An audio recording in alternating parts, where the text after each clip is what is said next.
Hola a todos, aquí les comparto un spoiler de esta gran serie BL Revenge Love basados en el libro. No dudes en suscribirte para estar al pendiente de los nuevos spoilers que traigo para ti. Cuando se volvió, la cara ya no estaba. Después de un tiempo, la presión arterial de Shin Shon Shuai cayó a la normalidad.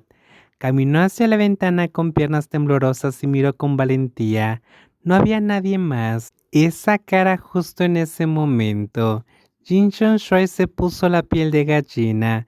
Justo cuando corría hacia la habitación de manera nerviosa, un cartel arrastrado por el viento aterrizó silenciosamente en el camino. Jin Shon Shuai ni siquiera miraba televisión y jugaba con la computadora. Se cayó en la cama. Justo cuando se tambaleaba para dormir, de repente escuchó un golpe en la puerta. Jin Xiao Shuai se sorprendió de inmediato. Cuando se sentó, el golpe en la puerta había desaparecido. Cuando se recostó sobre la almohada, el golpe en la puerta volvió a sonar, ahora acompañado por el grito de una mujer sombría.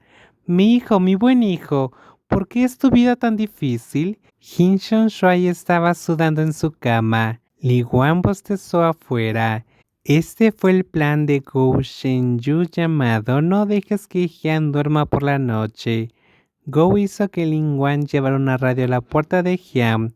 Gou también había gastado 500 yenes para pedirle a la tía vendedora de frutas que grabe un mensaje de audio.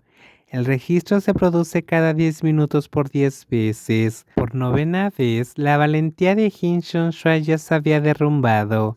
En la 10ª vez, Jin Shun Shuai rodó de la cama. Lin Wan completó la misión. Después de que Lin Wan acabara de irse, Jin Shun Shuai se apresuró al elevador. Jin Shun Shuai levantó la mano para interrumpir en la habitación de Gou. Su mano ni siquiera tuvo la oportunidad de caer sobre la manija de la puerta cuando la puerta se abrió de repente. Gou Shenyu apareció ante él. Jin Shun Shuai estaba pensando en tocar a la puerta y estabilizar sus emociones primero mientras espera. Quería pensar por una buena razón para pasar la noche. No quería que Gou Shenyu le hiciera pasar un mal rato, sino que fue atrapado así con todo el miedo y la ansiedad y expuesto frente a Gou Shenyu. Durante un tiempo, la ira, el agravante, la falta de voluntad y todo tipo de emociones se apresuraron dentro de Hyun e instantáneamente abandonó su imagen tranquila. Él descaradamente marchó hacia Gou Shenyu gritando: "Gou Shenyu, vete con tu tío, eres jodidamente increíble. Para atacar especialmente a las debilidades de otras personas, ¿eres tan imbécil? ¿Qué esperas obtener de eso?". Gou Shenyu no se molestó en responder, mostrar disgusto ni contraatacar. Permitió que Jin Shun Shuai hablara hasta que se cansó. Cuando escuchó lo suficiente, Gou Shenyu abrazó su brazo y lo rodeó, tirando de él directamente a la habitación. Gou Shenyu finalmente consiguió su deseo. Hizo que Jin Shun Shuai cayera en su cama. En lugar de presionar ansiosamente a Jian en un desastre, lo miró en silencio.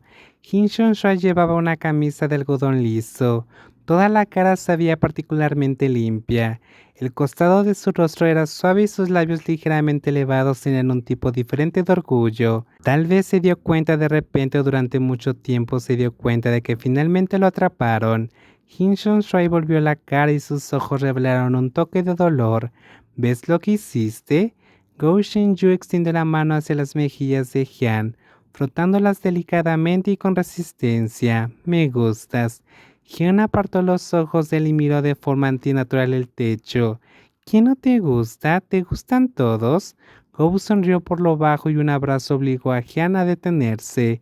Eres mi primera persona favorita. Gou Shenyu finalmente dijo la verdad.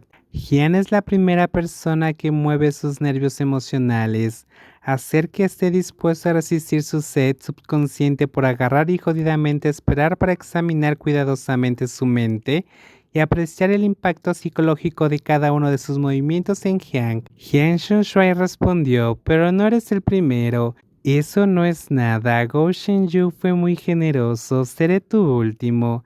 Hin Shuai miró a Gou Shenyu durante mucho tiempo. No se contuvo y una hermosa sonrisa apareció en su rostro. ¿Eres realmente nauseabundo? ¿Qué parte de tú está adormecida? Ven, te la daré y te curaré. Gou Shenyu dijo eso y fue a rascar a Hin Shuai. Pero este es realmente el miedo de Hin Shuai. Era una persona delicada. Gou Shenyu no lo sabía y Shuai aún no podía soportar el cosquilleo completo.